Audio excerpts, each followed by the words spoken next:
clockwise, they have a huge muscle on the back of their neck that's there almost only for hatching. And they pick, and then they're pushing like that. And when they get about 2/3 of the way around, that entire cap will flex off, and then the baby eagle pops out. And that's what the national bird looks like on its hatch day. 3.5 ounces of fury.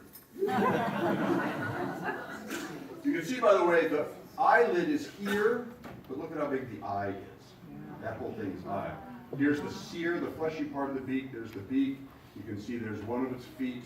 You can see the umbilicus right here and a little bit of blood left from those vessels coming in. So really kind of analogous to us mammals. An umbilical cord, only, the umbilical cord, you're plugged into your mom. This is the yolk supply also would have been outside the body, and what's left of the yolk supply is drawn into the body also at this time. Now, this is what they look like about 10 hours later.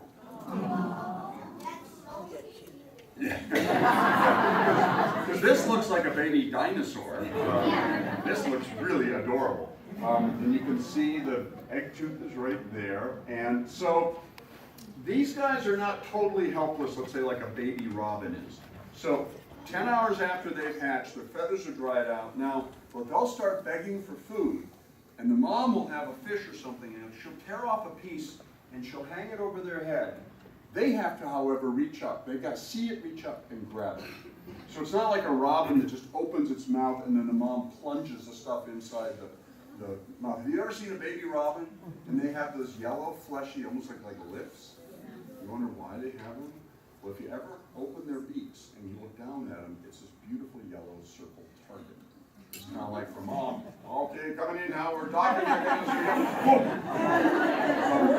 But these guys are different. These babies have to be able to reach up and grab the food. So that was our job. And these pictures are, by the way, from the 1980s and 90s. We had our first success in 1983. Well, our first fertile egg in 83, our first successful hatch in 84, and we did this until 1999. And then at that point, nobody is allowed to breed bald eagles anymore. We have robust numbers. Their numbers have come back, and the U.S. Fish and Wildlife Service doesn't want us breeding them in captivity, ones that would stay in captivity. And then you feed them. Oh, it's a great diet. It's so fun. You get to grind up chickens and fish and mice, and then grind them all up in little pieces and use tweezers. Now we would use a puppet. And the idea behind the puppet is I wouldn't hide from the bird. I would be holding the puppet like this and using the forceps. But we wanted the chicks to start getting oriented to a yellow-orange beak on the end of a white head. Because these guys were bound for a wild nest. They weren't going to stay with me. We had them for about 3 weeks. And we think that, if you take a baby duck, and on the day it hatches, if the only large moving thing it sees is you, it will imprint on you and you become mom. And then when it becomes an adult, it will look to something that looks like you to become a reproductive partner or a social partner. That's called imprinting. Now, birds that are helpless in the nest or semi-helpless, that imprinting doesn't take place until much later on in the nesting phase. Bald eagle is in the nest for about 10 to 12 weeks before it finally leaves. About when it's 4 to 5 weeks old, it's having a hard, long look at what's bringing its food. And it's forming its own sense of self-identity by what its parents look like. So we knew as long as these guys were placed early, they weren't going to imprint on us. But we did want them orienting to a yellow beak. So we would use this and we'd feed them, generally offer them about 10% of their body weight at each feeding, and they would have a net increase in body weight of 20% every day. So every 5th day, they're doubling their weight. Now, Clyde Simpson, our astronomer at the museum, did those calculations and said, if the bird did that for the entire 12 weeks of its nestling period, it would be the size of a blue whale. So this only happens for about the first week and a half, but it's an incredibly fast, I don't know many things that grow faster than that, because they've got to do that. They're in a race against the calendar. They've got to get full-size flighted and get out of that nest and learn how to hunt, and that all has to take place before fall when the parents cut them loose, because if you don't know how to take care of yourself then, or you can't fly well enough then you're not going to survive. This is what they look like when they're sleeping. Now, I got to tell you, the first bald eagle we hatched, that was the first baby bald eagle I'd ever seen. You know, I spent a lot of time with lots of other birds of prey, and when they first started doing this, I went, it's dying! And I don't know, they like to have their head, sometimes you'll see this on a nest, you'll see their head just break over stick. There were some years we had multiple youngsters, including this year when we had 3. And we were using, instead of putting them in a brooder with the brooders all the same temperature, we'd actually put them in these containers where underneath here is these K-pads that circulate warm water at body temperature. And then if the bird's cold, it can sit on that, like it just can get up to the belly of the mom, or if it's hot, it can get off in the corner. So the chick actually selects where it's most comfortable. We're not imposing something on it. And they grow quick. Oftentimes, if we only had singles, we'd give them a mirror so they got used to seeing their reflection, because they would have to be able to cope with a sibling, or a foster sibling, once they got put in their nest. And this was the last trio we had. This was from 1999. And you can see this was the first one hatched. And by the way, they've just been fed, and that's its crop. That's a sac off its stomach. So if you're a bird of prey, you literally can't have eyes bigger than your stomach, because once your stomach's full, you continue eating, and then this crop just keeps filling up here, and it's this swelling that you'll see at the base of the throat. And then as the stomach empties, the crop will push the food down in the stomach. This guy we call Rocket, but he had developed a coliform infection, and he never lost any weight. But for 4 days, he was fighting the infection. So he lost 4 days of growth versus his siblings. And you can see, again, just how rapidly they grow. Okay, then we would, all the time that we're doing this, we're in touch with the Ohio Division of Wildlife. And we're saying, okay guys, we have these chicks that are this age. You have nests for us. And they'd be monitoring all the nests in Ohio. And so they would know if there was a nest where the eggs had failed, or a nest that has a chick that would be about the same age as one of our chicks, that we could add a chick to it. And so then they would go to the nest. As you approach the nest, the adult flies off the nest. You know what? They're very protective of the nest, but they don't attack. So they'd be circling around and cackling and scolding the people that are going there. This is actually Dennis Case, who used to be the non-game biologist in the state of Ohio, and he was a climber, so he'd climb up this tree. This one happens to be very close to the airport in Sandusky, and the nest is up there. And then, meanwhile, we'd have the chick or chicks in a bag, and in that bag also would be a fish. And if they were old enough, we would ban them, or if not, the Ohio Division of Wildlife would come back 3 or 4 weeks later when the legs are full size, then they put the bans on. And then these chicks go on a ride of their life as they get hoisted up into that nest tree, and then they get plopped into that nest, sometimes with a brand new brother or sister who they've never met before. And then Dennis would leave the fish between them, and then he'd skedaddle. Oftentimes the last thing he'd do is put a few moth crystals around the base, or mothballs around the base of the tree. Why? Because raccoons, smart animals as they are, oftentimes follow human trails. Because why? We throw a lot of food away, and a lot of garbage. So we didn't want raccoons following the trail of the bander right into the nest. Now, a bald eagle could make a pretty good defense against a raccoon, but a raccoon's a significant predator of eggs and baby birds. So the moth crystals were just to throw them off the scent. And we'd skedaddle there, and then mom would come back to the nest. And then you'd be sitting there, you'd be a couple hundred yards away looking through scopes, and you'd be holding crossing your fingers and just hoping. You never had a bird rejected. And what would happen, in my mind, it's like, mom leaves the nest. She had one kid. She comes back to the nest, now there's a second kid and a fish. She's got to know something's up. But as long as both of the chicks beg for food, her instinct is to feed them. And by the way, there's a fish that she can tear up to feed them. And once you saw the feeding behavior, you knew that the adoption was complete. So it was a very elegant way to make sure that Ohio's bald eagles continue to have young. In other states, they tried to bring in birds and release them from towers and things like they did with osprey here in Ohio. But we had 4 active nests, and it was really imperative to make sure that our nests are produced, because those adults were Ohio eagles.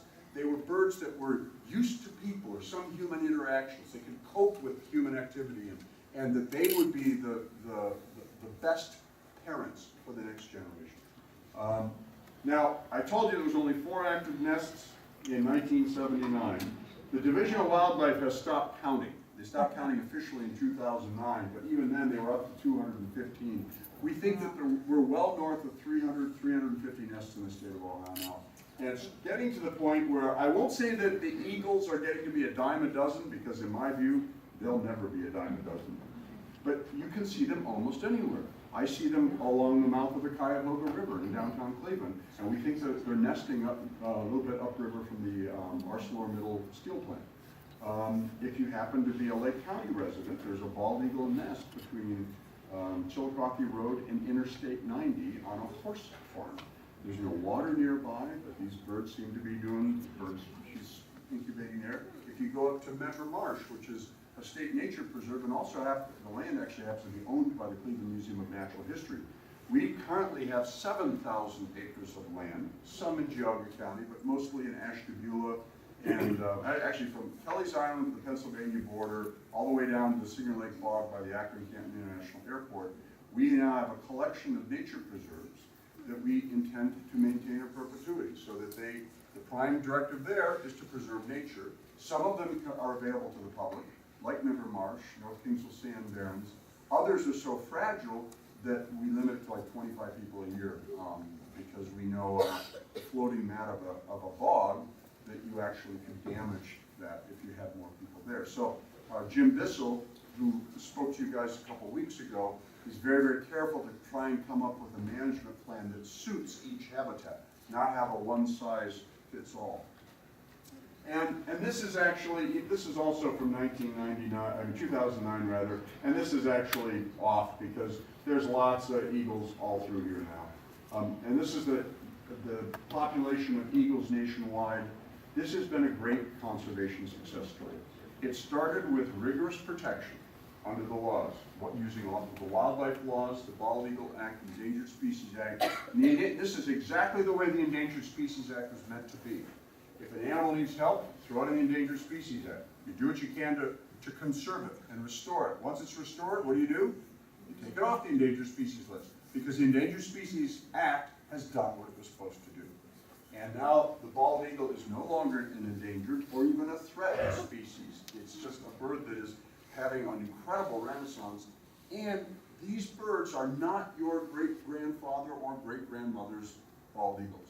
They are much more adaptable and much more capable of living alongside us.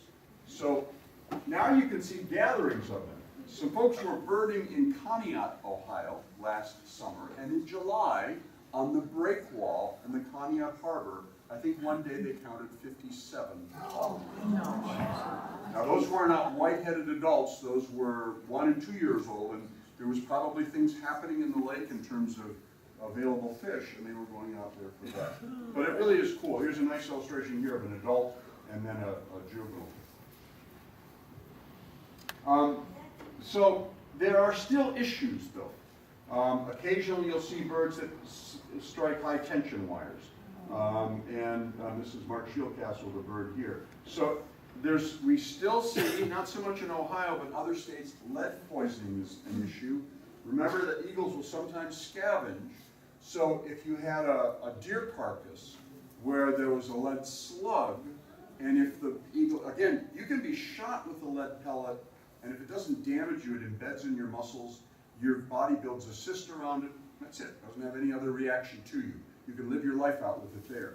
But if you consume it, your stomach acids free up enough of the lead to be absorbed in your bloodstream, and then you get lead poisoning. So lead poisoning is still an issue. One of the biggest threats to California condors, one of the most endangered birds on the planet, that's been successfully reintroduced into both California, Oregon, and Arizona, is they scavenge animals that were shot and they eat the lead. And it's a huge problem. Now, I'm not saying that everyone's going to have bald eagles in their backyard on their trampoline, but the bald eagle is back. And this is really, really heartening because it reminds us, you know, that our cities grow, you know, urban sprawl. I mean, you just see the impact of humans is everywhere. But it also, this story shows us if we value something, that we can turn things around for an animal like this. We can bring it back. You know, this ended up being a flagship species. A lot of wetland habitat was preserved and restored because of bald eagles. Because of the bald eagle, rigorous enforcement of the laws that we have on the books. You don't need any other new laws, you just have to enforce the laws that you've got. The idea to be careful and mindful of what we put in the environment. You know, the Clean Water Act and Clean Air Act have made a difference to bald eagles by limiting these toxins that we put in the environment. And also remember that these guys are a barometer of the quality of our environment. And when we see some of these animals, particularly something as iconic as a bald eagle, when we see them suffering, diminishing, wading away, we better take a hard, long look at the environment. Because it's not the eagle's environment, it's our environment. There's only one environment. We breathe the same air, we drink the same water, we're part of the same systems. We need to be mindful of that and be mindful of nature. So, with that, that's the legacy of Martha the bald eagle. That's the story of the woman.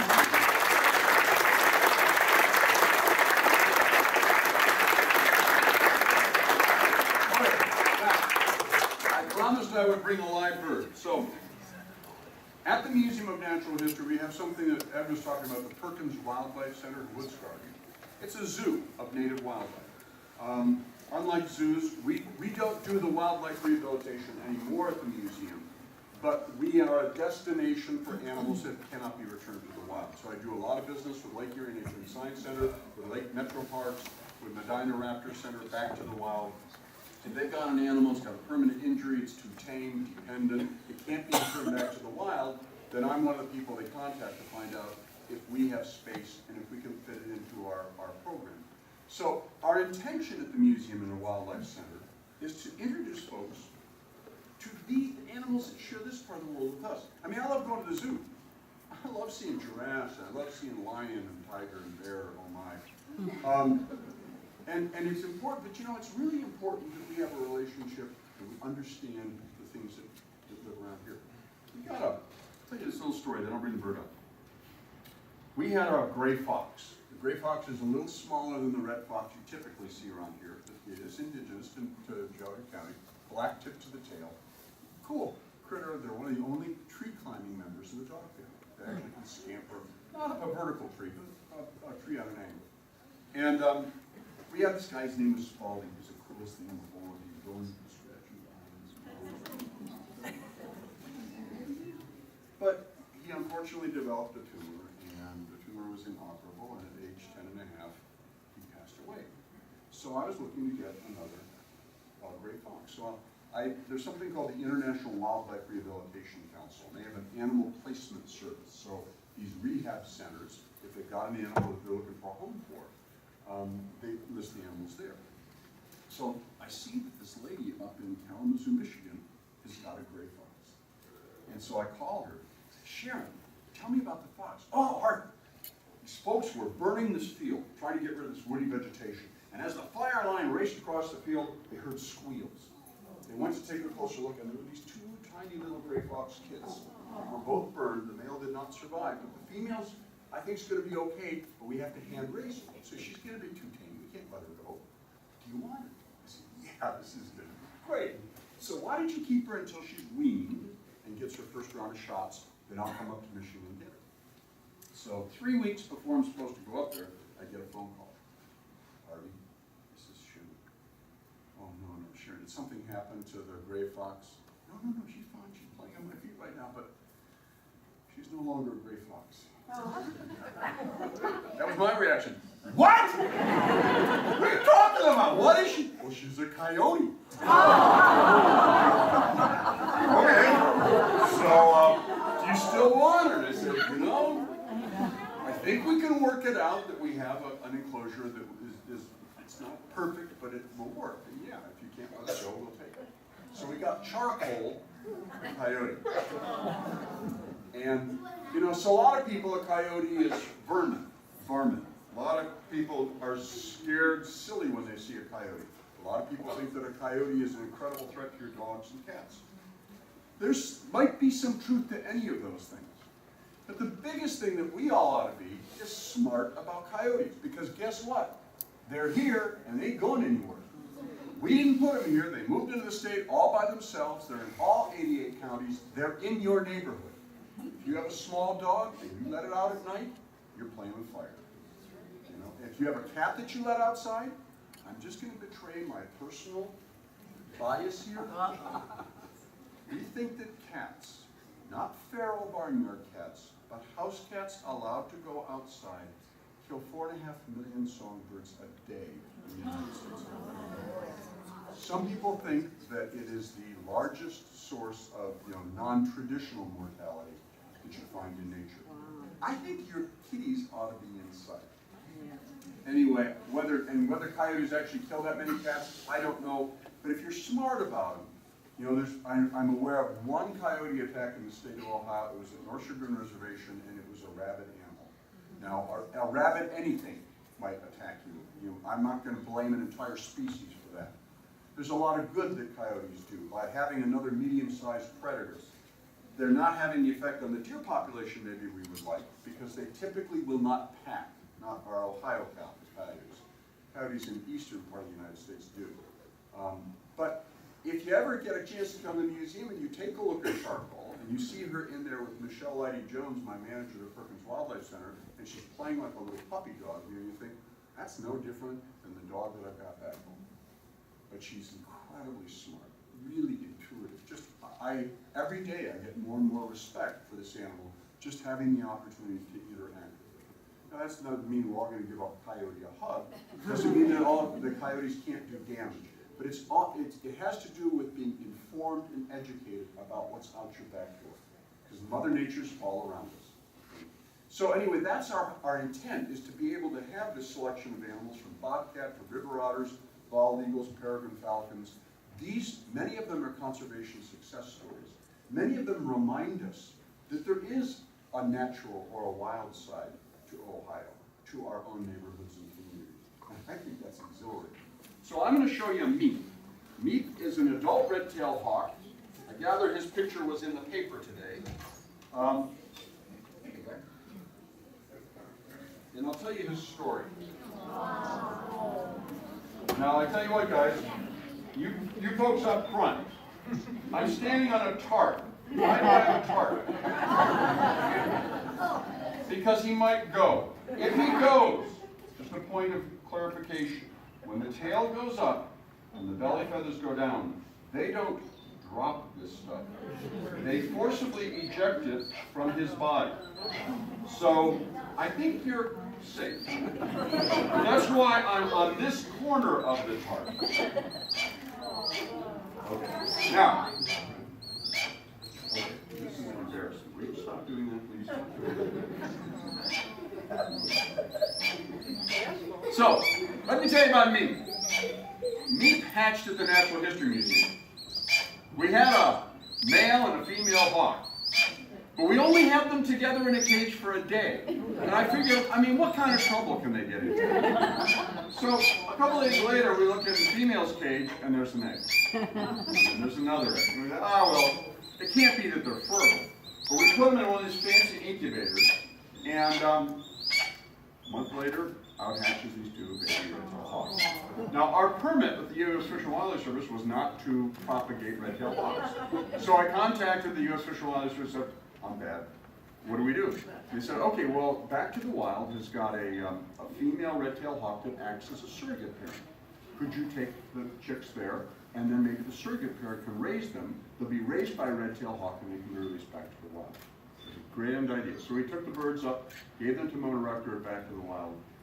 And unfortunately, something happened with the surrogate mother, and Mona ended up hand-raising the two youngsters. And they became imprinted on human beings. Remember I told you that duckling story? So I won't tell you, because it's a diverse audience, what he was just doing on my glove. But just let's say he's really friendly with the glove. In his mind, he thinks he's human. He is bonded to humans. So he and I are big-time buddies. And this is a permanent, lifelong situation. He will not grow out of it. And he's kind of curious because he was raised by a woman, and yet he ends up being very aggressive to my female staff, and he's really friendly to the male staff. Anyway, this is the red-tailed hawk. Now, they call him a red-tailed hawk. I can do this without putting anybody in the danger zone. Because he's got that rusty brown tail. He's got a little white terminal band and a little black subterminal band there. That's a tough field mark because oftentimes when you see them, they're soaring in the sky overhead. And unless they bank and that you see the sun reflecting off the top of the tail, it doesn't, you're looking at the underside, which is kind of a silvery gray. But that red-tailed hawk, the red-tail's diagnostic, and then they've got these big, broad wings.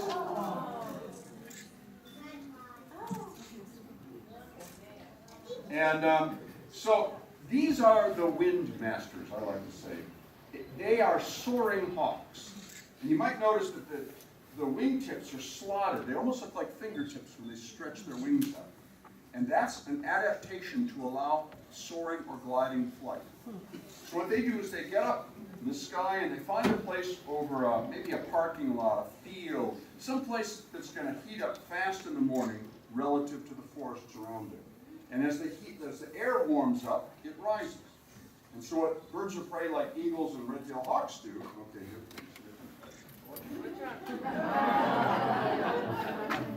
well, don't act surprised, I said.